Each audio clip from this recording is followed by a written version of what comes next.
My name is Becky Schwartz. I'm one of your co-hosts this evening for the 2021-2022 Chippewa River Writing Project webinar series. We have a very exciting guest tonight, Travis Codor. I think I said that wrong. I apologize so badly for that. But he has an exciting presentation on equity in the classroom. And as always, my other co-host is Jeremy Heiler. I'll let him introduce himself, and then we'll let Travis introduce himself a little more in detail and begin his presentation. Hi, everyone. My name is Jeremy Heiler. I'm one of the co-hosts for the webinar series. I was a middle school classroom teacher for almost 22 years before taking on the role of manager of educational partnership with the collaborative classroom.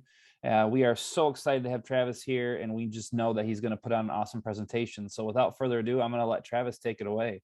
All right, thank you so much. I am honored and humbled to be here. I have traveled a long way to be a part of the Chippewa River Writing Project community, as my accent, I'm sure, betrays me. But I am very thrilled to be here. I want to say something that this community is so warm and so welcoming. There is such a river of joy, if you'll pardon the cliche statement, that just seems to run whenever I get to be around other literacy professionals, but this group in particular. I go back to, in my mind, to the time last summer when I was a part of the writing project, and technology made it possible. So thank you again for inviting me. Thank you for having me. And I hope that something I will say will be meaningful. As Becky said, my name is Travis Crowder. It says Stephen in the box. Stephen is my first name, and I'm quite literal sometimes. Stephen is my first name. So if something asks for a first name, I will put it. But my last name, go by Travis Crowder. I'm a 7th grade English teacher, language arts teacher in Western North Carolina. I've taught for roughly 15 years. I worked in high school for a short while, but the bulk of my career has been in middle school. I worked in 8th grade. I work in 7th grade now. And I hope what I share with you will have some meaning. In thinking about equity in the classroom, one of the things that I've been thinking about so often is the access that we give to students in forms of reading and writing. To me, being able to read and write includes the lenses that we look at reading and writing through. And I am going to step out on a limb and talk with you a bit about what I'm offering. I don't have a ton of research to back up what I do. While I do read a lot of research, a lot of this work that I am presenting to you tonight is stuff that I have generated out of my own inquiry, that I'm bringing to you out of questions that have arisen in my classroom, questions that I have had about the acts of reading and writing. And I just want to share a little bit of that with you. I don't ever believe that it's possible for us to take something and use it verbatim, but I do believe it's possible to stand beside someone else's thinking and think toward adaptation. So I'm hoping that you'll stand beside my thinking this evening and think of ways that you could pull this into your classroom, into your context. So this is a statement that I have heard ever since I started teaching. Students proclaiming to me, I have nothing to write about. And when I first started working with students, this floored me. And I thought, you have a wealth of knowledge. And I went to different conferences. I went to different seminars. I sat in on different presentations. I read a ton of things, and I brought so much back, but I still felt year after year, I was still hearing the same plea. I have nothing to write about. And the interesting thing about it was, this was even after, later in the year, where as a class, we had read so many different texts together. We had read poems and short stories. We had read nonfiction. We had talked about craft moves. We had made anchor charts in class that posted these all over. Talked about how to transfer those different craft moves into our writing. Created writing territories. Looked at taking one quick write that we had and expanding it.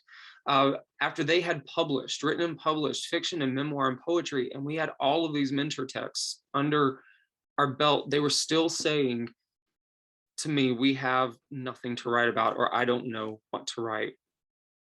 And it led me on a quest to answer this question, which I don't ever believe I'll finish answering, and I'm okay with that. But if you don't mind, would you take a moment, if you have something near you, a notebook, if you want to do this on your computer, somewhere, but I would love for you just to take a couple minutes, maybe 3 to 4, if we want to stretch it a little bit longer, and just consider this question. Where does writing come from? I'll give you several minutes to write, and then we'll come back together. So feel free to turn off your screen if you want to. Feel free to move where it feels comfortable, but I'll begin again in about 3 minutes, okay? All right, I get to be the evil one and ask everyone to stop. So I always love having time to share, and that isn't expected, but if anyone would like to share what they have written, please feel free to go ahead and do so. I'd love to hear what you had to say. First of all, Travis, this is great. I love this. This is an absolute wonderful, engaging question.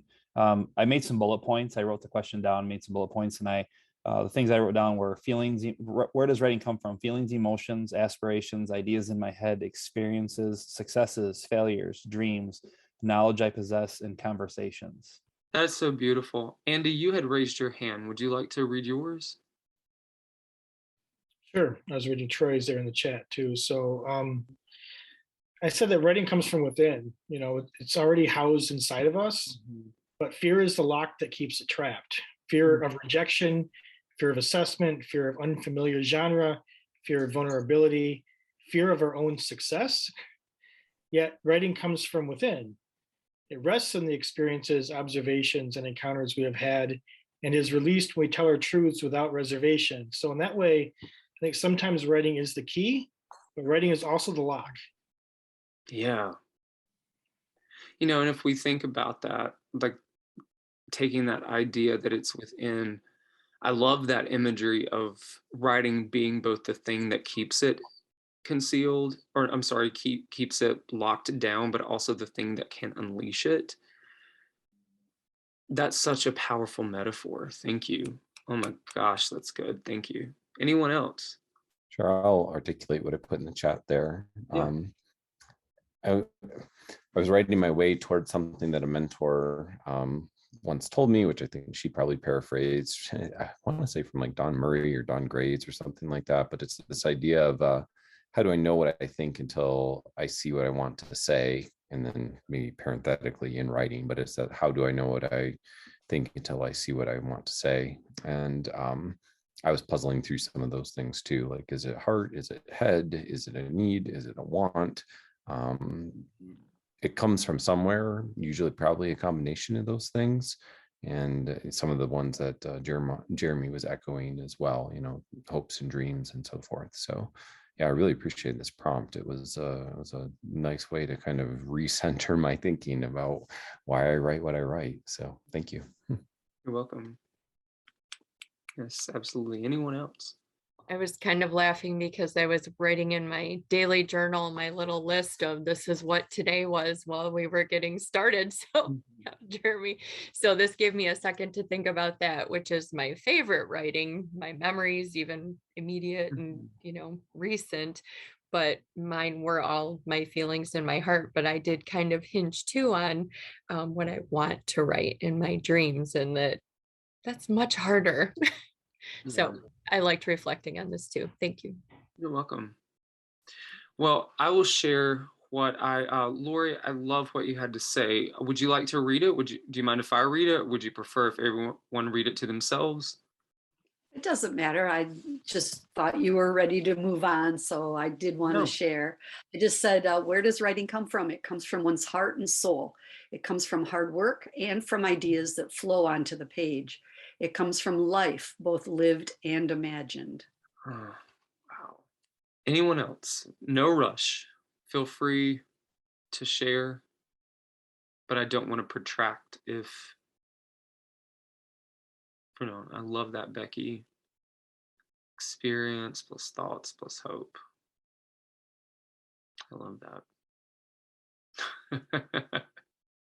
Yes, this is supposed to be a writing webinar. Why is there math here? Yes, I love that. So I love all of this thinking that you bring to the table. And in the spirit of sharing and being vulnerable myself, this was a question that I kept going to in my notebook again and again and again. Where does writing come from? Tonight with you, even though I've explored this question before, I did again. I went back to it and I said, the question, where does writing come from? It comes from the air of thinking, the wisdom of our past, the echoes of experience, the pain we have suppressed. It comes from places, from people, from the ways we fall in love with the world around us, from listening with our hearts, then responding with our pens. And this idea of all of this, all of our questions, our answers together form this answer of where writing comes from. And no, it's not all of it.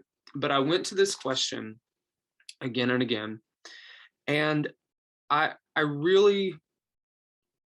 honestly wasn't sure what the answer was, but I knew if I could, and I love that Troy brought that up. One of pulling on the words of Don Murray, one of the quotes that comes to me again and again is that we write to discover what we want to say.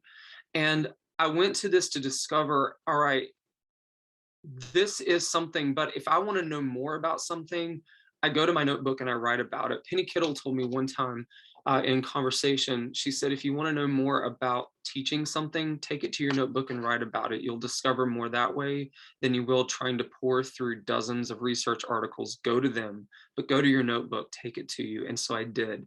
I went to my notebook and I started writing from this question. And at the same time, I was knee deep in a bunch of texts.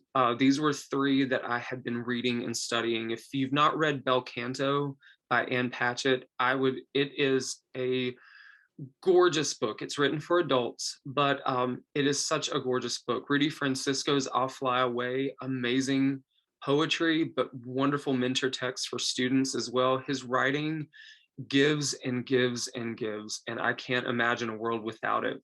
Toni Morrison is my favorite author, but I was reading Song of Solomon, and I started asking this question in regard to these texts. Where did their writing come from? Like, I'm asking students in my class to do all of this writing. I'm knee deep in this gorgeous world of literature. So where was it that their writing came from? I landed on these 5 things in my writing. Whenever we go to write, whenever we think about something, somehow in our writing, one of these 5 things always pops up. Maybe not every single time, but most of the time, we are going to pull from people, from places, from objects, from events, and from qualities. Those are going to be the things that inform much of the stuff that we write. And if we think about the things that we ask students to write, these are the things that fill most of their notebooks. These are the things that fill most of the things that they do. I started calling these things the ordinary. Oh, wait, just a second. There we go. I started calling these things the ordinary, the people, places, objects, events, and qualities. And I've landed upon this idea in my notebook, and this comes directly from me, so I'm not quoting anyone. The ordinary, those people, places, objects, events, and qualities, they are what give our lives meaning, and they add contour to who we are. They're what we carry around with us. They're the things that we reflect back on in bad times. They're the things that we carry with us. They are the gems that we want. Every single time we go to something, we lean on them. They make us who we are. This is a poem from Nikki Giovanni, and I only have part of it, but I did want to read it out loud to you. This was one that we were studying around that same time. So I was knee deep in all of this literature that I was reading, and I was sharing gorgeous texts with my students. Knoxville, Tennessee by Nikki Giovanni. She thinks to herself, I always like summer best. You can eat fresh corn from daddy's garden and okra and greens and cabbage and lots of barbecue and buttermilk and homemade ice cream at the church picnic and listen to gospel music. Could we for a moment, just very briefly, would y'all like to call out what are some of the ordinary things in this? What are the people, places, objects, events, and qualities that she mentions in just this first part of her poem? What do you notice?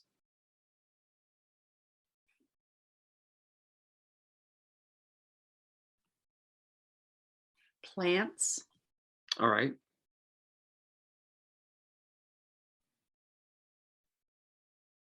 I'll Music. jump in on that. Yeah. Music. Yeah. Just church picnic, you know. Yeah. Sorry, Troy. Oh, food in general. She mentions different types of food. Yeah. And if we were to try to categorize these things, would we call them people, places, events, objects, events, or qualities? What would we call them if we wanted to give them a name?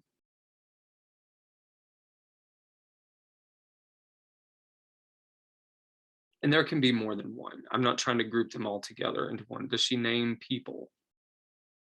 Yep. Mhm. Yeah, she does. Does she name places? Yes. Yeah, she does. Events. Mhm. Yeah, so I mean, like all of these things are in there. And I thought it hit me while I was reading this. I was like, oh my goodness, all of these things are there. This is a screenshot from the beginning of Ann Patchett's essay about living in Nashville. And she writes about how beautiful her home is. And while I understand that I've had students before, I understand that home is sometimes a touchy subject. And I understand that it takes empathy whenever we lean into talking about places. And I really encourage educators to do that.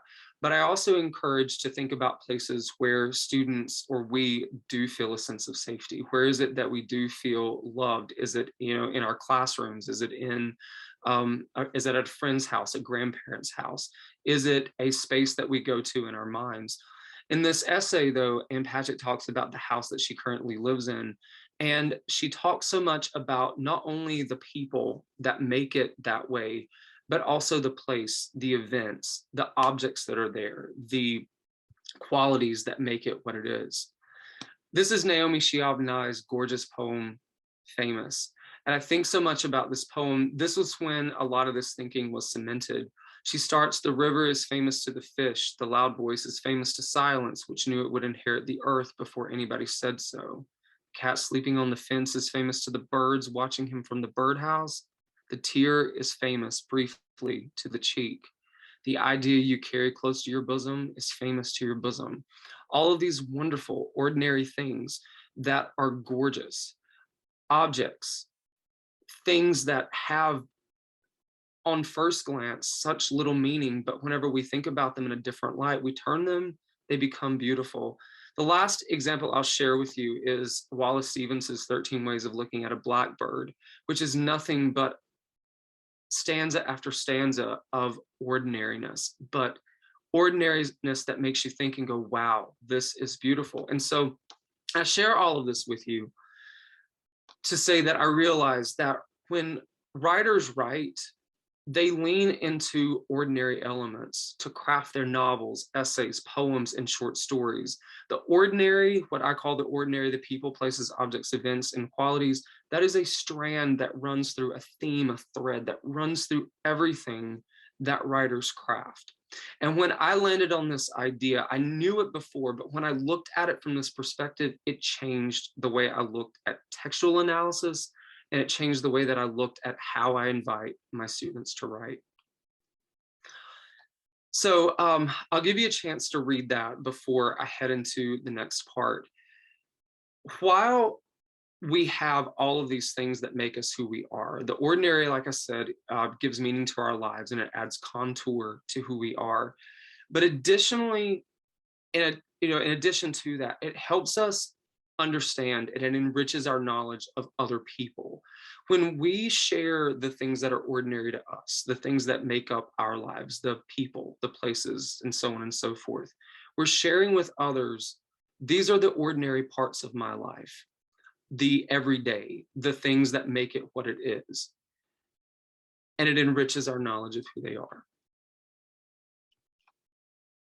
And I've already explained that part, so I'll go on. All right. This was the question that I went to. Let me back up a little bit and say something.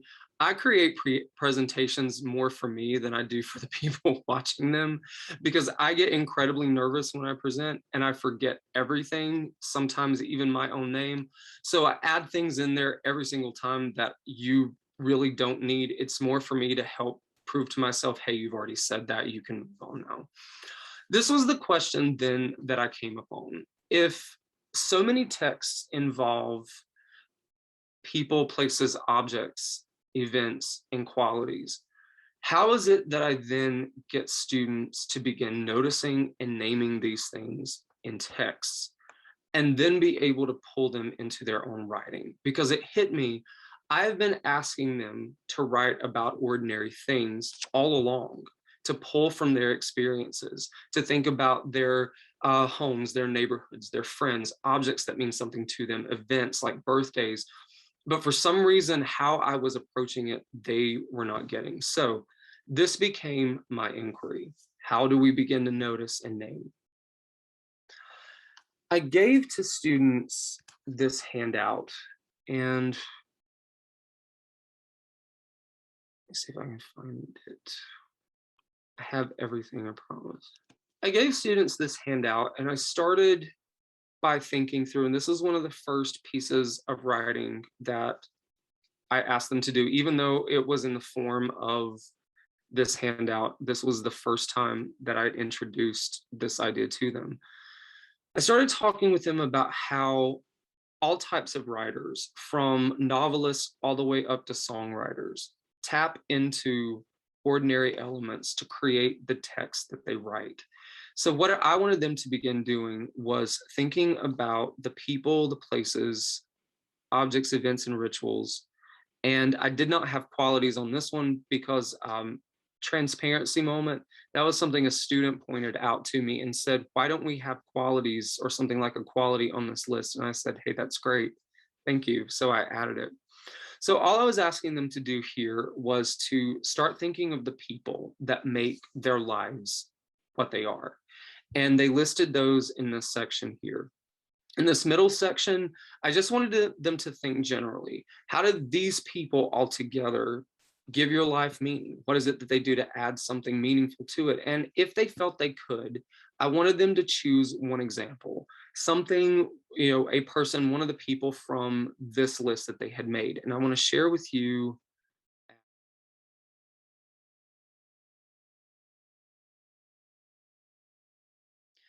The next thing that we did was, after we went about that, I gave them a chance to take one of those sections from the people, the places, the objects, and write into it for several minutes, to take an idea and say, I want you to pick the person that you had in your personal column, one of the places, an event. Take it into your notebook and let's just write about it for 5 minutes. And I challenged them to go for the entire 5 minutes. Take all of that time and write as much as you can, not worrying about grammar, not worrying about spelling, almost like quick write style. But I did want them to write for a considerable chunk. 5 minutes, 10 minutes would have been better, but 5 seemed to get them to get a pretty good paragraph on the page. And then I asked them to tell me what it was that they noticed. So what I would like for y'all to do, I'm going to give you several minutes, same notebook that you had or underneath where you were. I'm going to go back to this document. I just want you to choose one of these intersections in this document. You're welcome to add qualities to it if that's what you do, but I would like for you to choose one of the elements: people, places, objects, events, or qualities. And I would like for you to go through this process yourself. If you choose people, what is it that all the people in your life, and you're welcome to list all of them if you want to. You're welcome just to think of them in your mind. Seventh graders do very well with visuals, and that's why I had them list. But if you choose people, who are all of the people in your life, and how do they make that life more enjoyable? How do they add value, or how do they help you appreciate life more? And then think of one personal example if you're comfortable doing that. If you choose places, much the same thing. I'm going to give you 5 minutes and then we'll come back together. All right. I do not want to stifle anyone's creativity because I want everyone to feel the freedom to share as they see fit. But one of the questions I would love to know is, as you were doing this, what is something that you noticed? Did anything stand out to you as you were doing this? Is something now that you're thinking about it standing out to you? I would love to hear some of your thoughts. For me, Travis, it was my emotions. Like I start getting choked up and just getting emotional for thinking about what I was writing about. So that was what stood out the most to me. Okay. Thank you for sharing.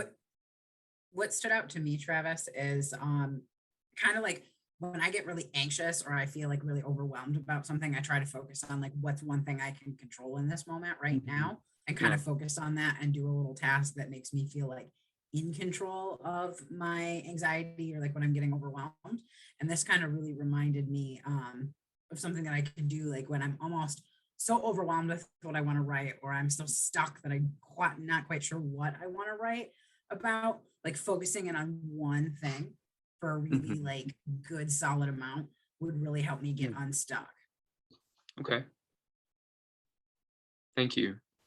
I'll add that I noticed I first went right to people and started thinking of a lot of people, but I didn't write any names down. I didn't write any of that down because I thought, well, what brings me happiness? And people can bring me happiness, but people don't always bring me happiness. So then I moved down into places next, and I actually did write some things down for places. But then I thought too, like, again, sometimes those places bring me happiness and sometimes they don't. And then I settled on what your student had talked about, and that was the idea of qualities. And so I started thinking about the qualities that bring me happiness. I wrote patience, love, acceptance, laughter, things like this that bring me happiness. And that helped me to begin to think about those qualities, and then why, the why of the happiness within those qualities, and how those qualities can be sort of filtered out through any of those other places too. Those are the qualities I see in people sometimes. Those are the qualities I see in places sometimes. Those are the qualities I see in events sometimes. And I really, it was kind of weird, I guess here we get meta quite a bit anyway, but kind of thinking about how those thoughts and processes evolved for me was kind of interesting. And I sort of settled on this idea that, when we give grace, grace is given back to us. And that makes me happy. Yeah. I make lots of mistakes, and I am aware of that. So I know that when people, tend to say, hey, have you thought about it this way? That works a lot better than just like, coming after me, let's say. And because I think the crux of all of that, for me anyway, and thinking about those qualities, was that sense of feeling valued, just like as a person, not as somebody who, I guess maybe I need that. Maybe I need a sense of being valued in some way, shape, or form. And that's kind of where I settled on with that whole thought of thinking. So thank you. Yeah. Anyone else? Something you noticed while you were doing this? Something you noticed now you're standing in reflection?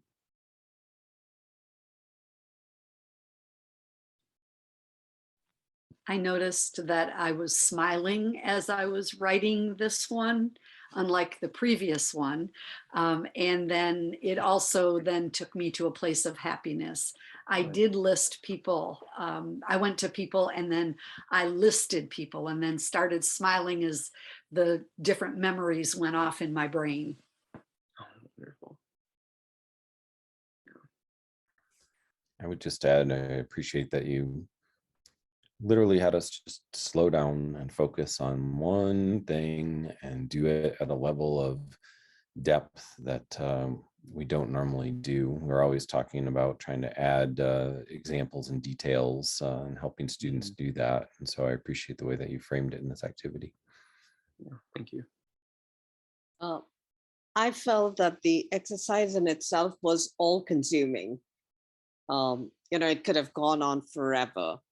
And I kind of naturally gravitated to people, but then I dragged myself away from there and thought about other options and settled for rituals. Oh, okay.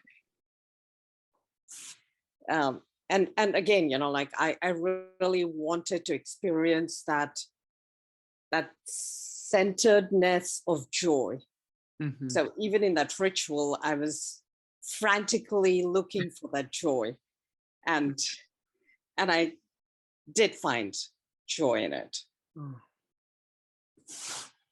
Yeah. Thank you for sharing. Thank you all for sharing. Does anybody want to add anything else?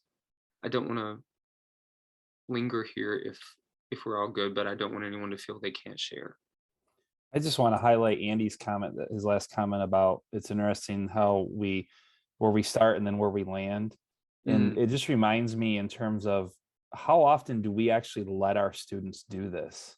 I mean, do we actually let our students take the time to start and then figure out where they want to go or where they're going to end? And it kind of goes back to what Lori was saying earlier. We just do not allow students the time to just dive in and write and do in-depth writing. And we're always, curriculum is what drives us. So I wanted to highlight that. Yeah, that is definitely a beautiful point. And I love that you pulled in the student side, which was going to be one of my next questions. But I think I'm going to hold off onto that until the end. And I'll press forward. Okay, so I promise it's coming to a close eventually. Let me get everything here. All right, so after I give students this part and I give them a chance to think about these different pieces, and I do spend time here. I don't mind being a rebel. I don't mind, while I do suffer from the same fears, uncertainties that we all suffer from. If I do this, and is this going to, someone going to be looking in my classroom and wonder, am I actually teaching to the quote unquote standards? I'm okay with spending time here because I know that I've seen this change students when it comes to their approach to writing, and I've seen it change how willing they are to go into their notebooks. And there is no standard you can give me that is ever going to be stronger than that. So that's my 2 cents worth on that. All right, let me get back to my presentation here. And so after we spend some time going about it with students or with ourselves, and we share and we have a time to share and we go into our notebooks, we turn our attention toward text because that's where we're going to see this in action. We go to text to read and to enjoy and to fall in love, but we also go to text to study. How is it that an author actually uses this in writing? And then thinking about, all right, well, how can I borrow it? So this year I used this essay from Chang Ray Lee. I don't know if you've read this or not. It is such a beautiful essay. It was in the New Yorker in the mid-90s. But this is Chang Ray Lee's memoir. This is actually scanned from Jim Burke's book, or his collection, Uncharted Territory, I believe. We read this essay together, and then I gave them just this first page. And the essay goes on for a while. So, if you're going to use this, I would suggest reading it first and then deciding how it is you want to share it. But I gave them just this page.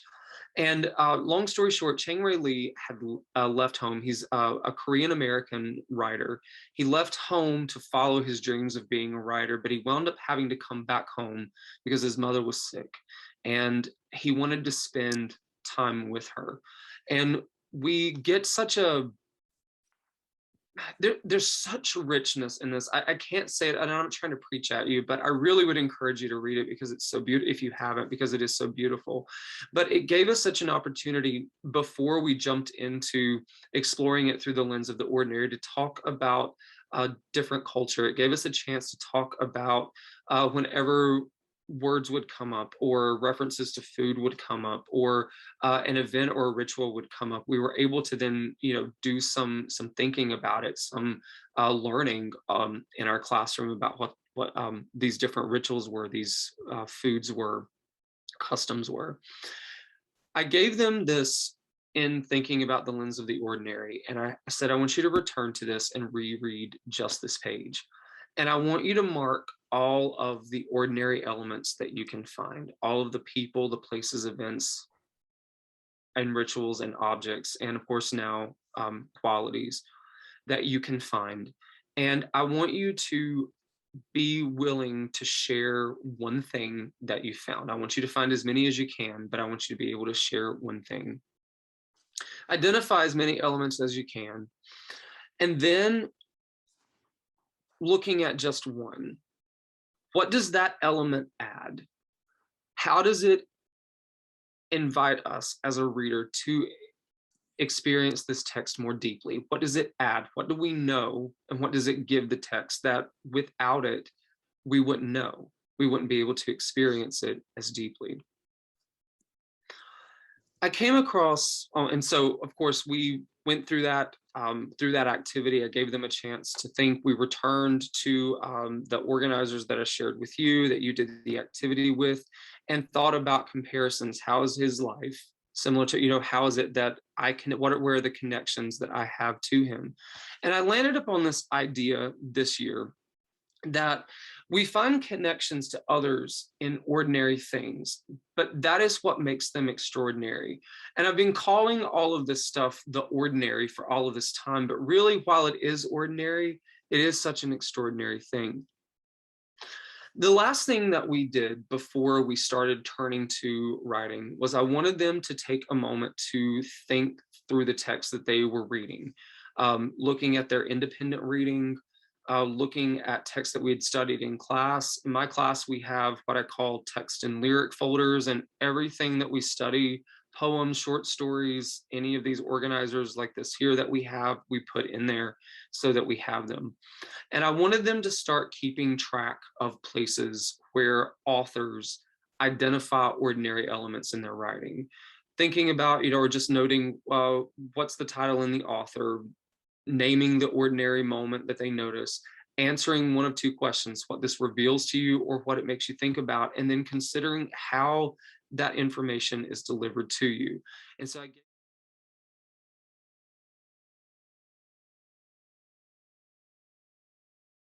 after a while, and this of course is not just something that we do across a month or a week, this is something that we do across time.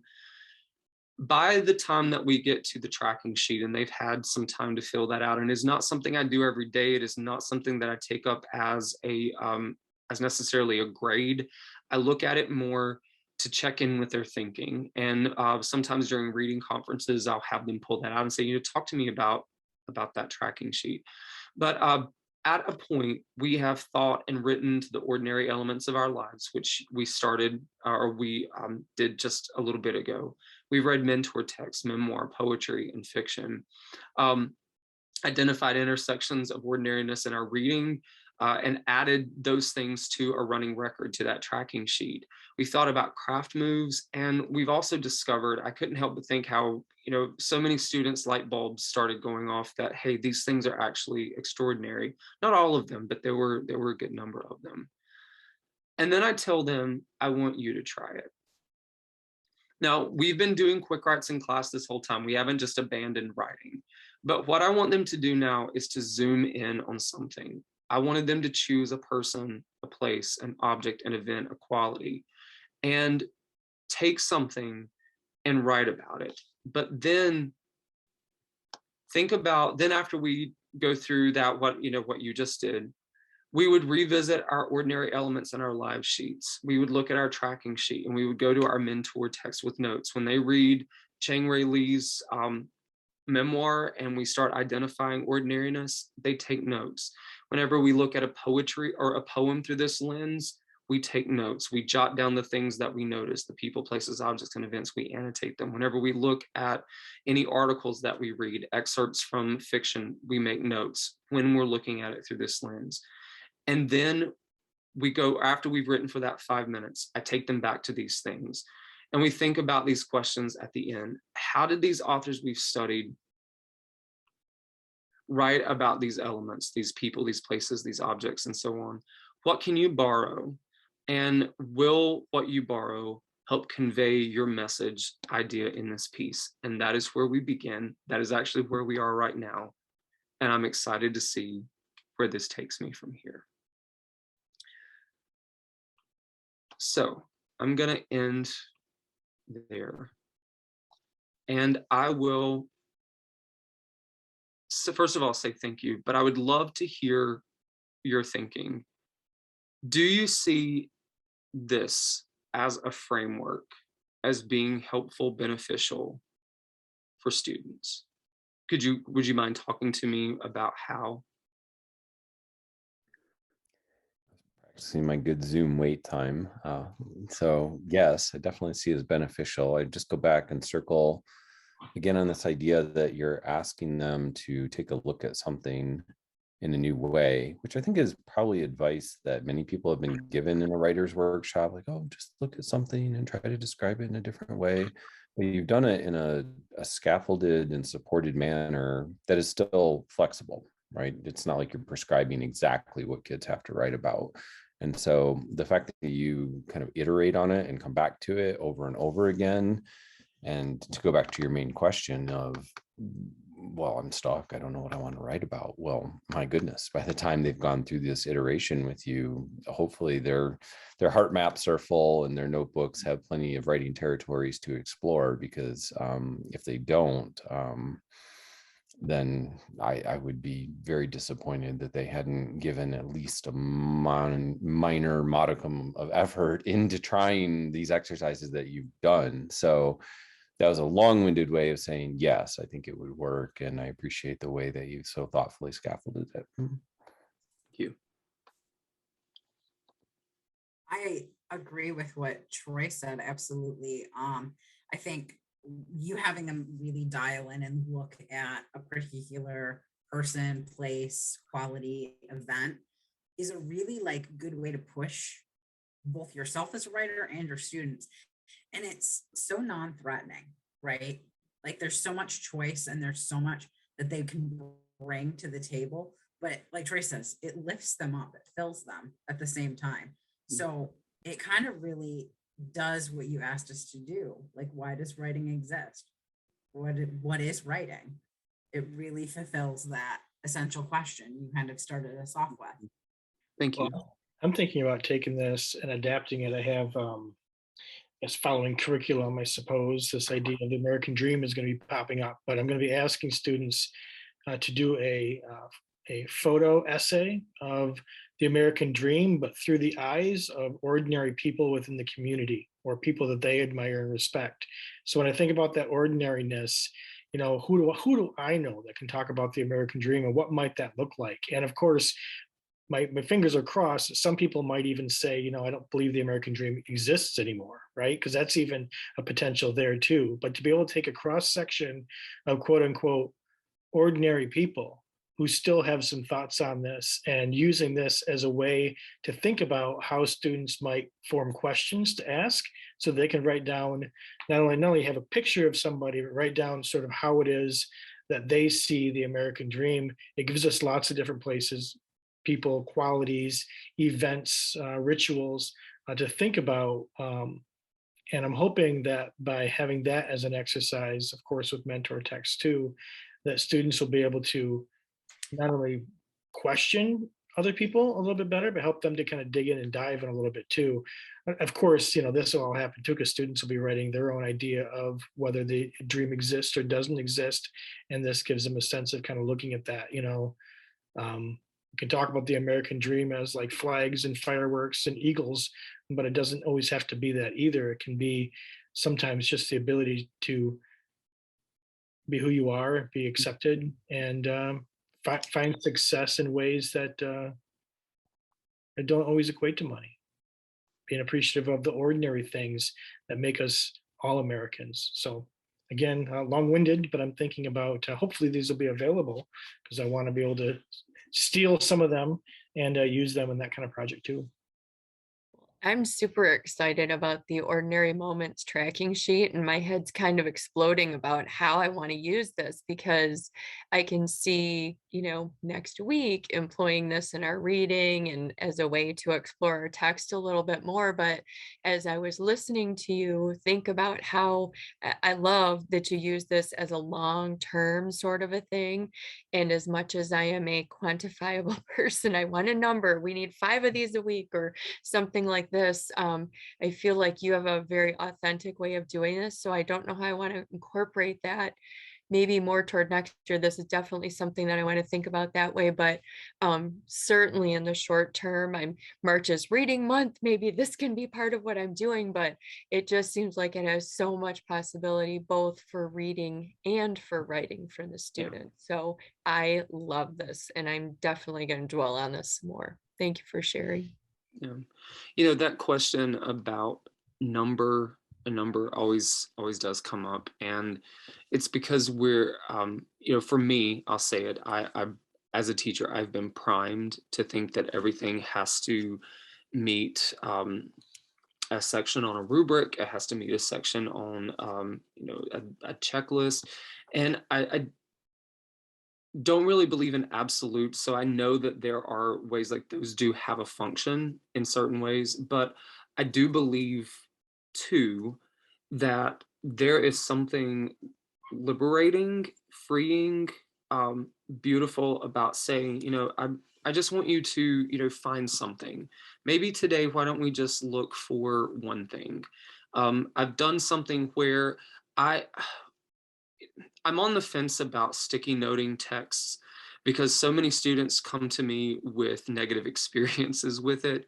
But I also think it's a great way to notice things without having to stop to jot as you're reading, especially because I'm all about staying in the flow of reading, but I also believe in the power of choice. If you are someone who likes to notice as you read, I want you to have that option. If you are someone who wants to notice after you read, I want you to have that option as well. So, but one of the things that I have had students do is, say, let's take this week and, we're working on this, this text, thinking about this strategy or this skill or whatever. But during independent reading, what I want you to do today is I just want you to, or across this week, I want you to pay attention to the ordinary elements in what you read. And, here are some sticky notes. I'll cut some up into really thin strips and just drop them in several places, as many as you can find, or just several. I don't have a set number. I'm one of those. And I understand that my type B is not everyone's cup of tea, but having so many, and then on a Friday saying, I want you to pick just one of all the things that you've picked. Choose one and take that to your tracking sheet and just jot it down. What is it there? Have some time to share, and then maybe the next week on a Friday or Wednesday or whenever, let's dig through our folders, and I want you to find a text that really stands out to you, something we've studied this week, something in the past 2 weeks, and I want you to find one ordinary thing from it, put it on your sheet. That's how I go about it, because I'm not looking at them to have it filled top to bottom. I'm looking at them to make connections. That's my goal. And I don't know if you needed that, but I thought I would share that. I hope that was helpful. And I thought that, ferreting the ordinary in itself is such a unique exercise. It's such a novel exercise. We usually put it to the periphery, and then bringing it to the forefront, I think, with intentionality in itself would make students think of the ordinary in very diverse ways. And I was also thinking about maybe have experiential and cultural markers for what is ordinary and how that kind of crisscrosses with other people's perspective of what quantifies as ordinary. And I wonder if you have experienced that with your students, that they might have certain conflicting ideas about what is ordinary. Like I wanted to say gospel music is ordinary for me, but for me, it belongs to a paradigm of what I would want to be immersed in, but it has never been a part of my, experiential history. Yeah. So I wonder, how do you navigate that space? Like when there's tension, like Yes. whenever students, well, honestly, it hasn't come up, but I have thought about it. And one of the ways that we came across that was with Chang Ray Lee's, with his memoir. There were references to food. It is about a lot of food. There's so many references throughout that, so many of them with his heritage being Korean, there were a lot of things even I didn't know. And so we went on a search to figure out what these things actually were. And I did say to them as we were looking up, and reading the ingredients of different things and paying attention to what was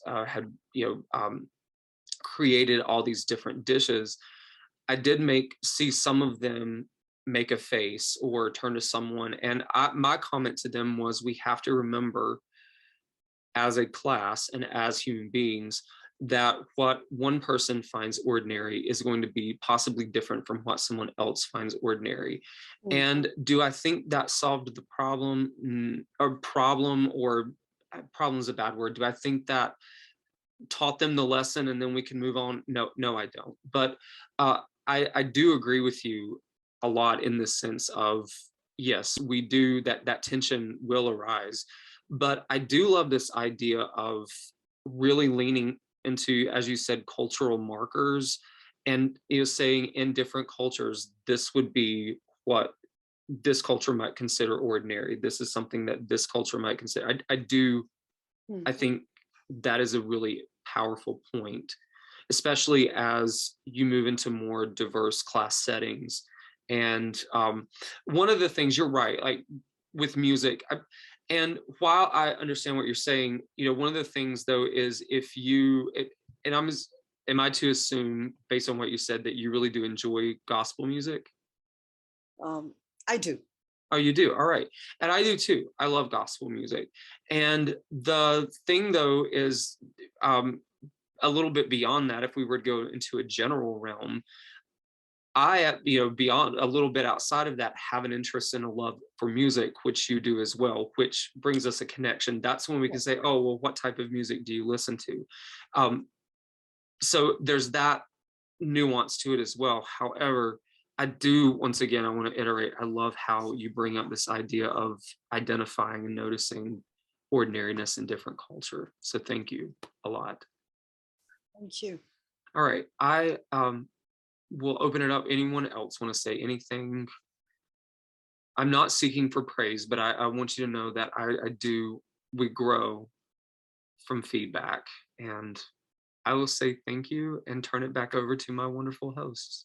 Thank you so much, Travis, for sharing your presentation. One of the things that got my mind spinning was Angela had presented last month and you presented this month, and I'm thinking, how could those two get together and come up with a reading writing lesson that could be presented together with what you guys presented on? So, but thank you so much for all of your expertise and all of your time.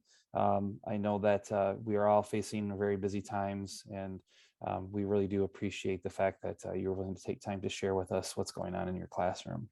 I would love to see what some examples of what your students had written. So I think if a little bit of a push, I suppose, since you're asking for some feedback as well.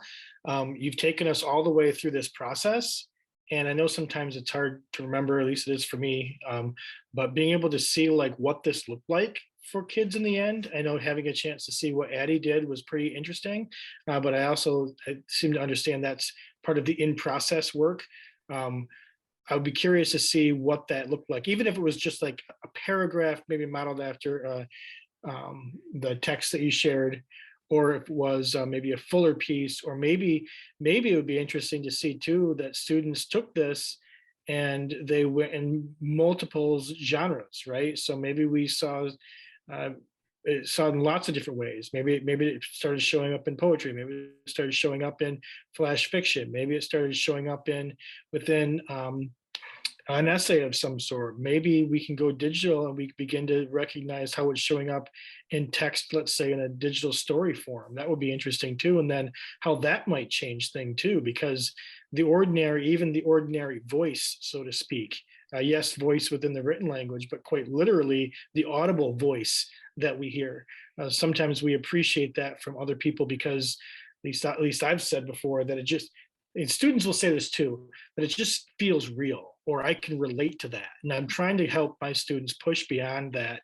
What do you mean by feeling real? What if you relate to it, tell how you relate to it, because then I'm seeing the unfolding of the ordinariness, or at least ordinary experiences that students are having too. So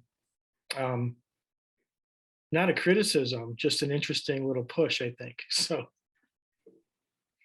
Thank you, Andy, and thank you, Travis. We want to honor everybody's time. We're almost 10 minutes past the hour now. We'll stay on for a little bit for questions and continued comments, but I want to make sure that we wrap this up for the recording and so that the people can go. Thank you again for coming and sharing a part of your evening with us.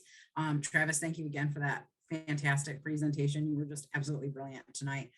You're always brilliant, but especially tonight. Thank you again, everybody, and have a great night. Bye.